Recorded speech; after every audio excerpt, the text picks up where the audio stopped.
امیرالمؤمنین علیه السلام به پسرشان محمد حنفیه گفتن که تواضعک، تو باید، تو که این پسر من هستی، و محمد حنفیه واقعا سید بود، پسر امام رضا علیه امیرالمؤمنین علیه السلام بود، تو باید تواضع داشته باشی به خاطر اینکه پسر من هستی و این تواضع تو تواضع تو بهتر از سیادت توست. اینو من براتون نشان بدم.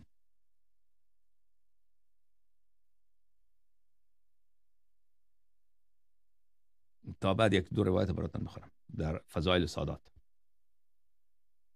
این کتاب اعتقادات شیخنا الصدوق رحمه الله هست، اعتقادات صدوق رحمت الله علیه.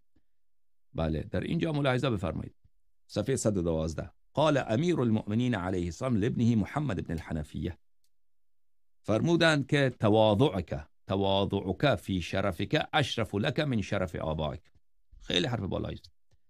این که تو فروتن باشی، به خاطر نسبت تواضع داشته باشی. تواضع یعنی خودشکستگی، نه این که تو بیای دیگران را تحقیر بکنی.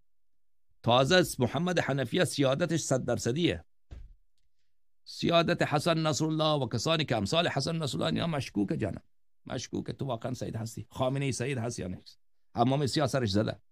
حالا این واقعا سیده، شاید باشه شاید نباشه، ما نمیدانیم جانم.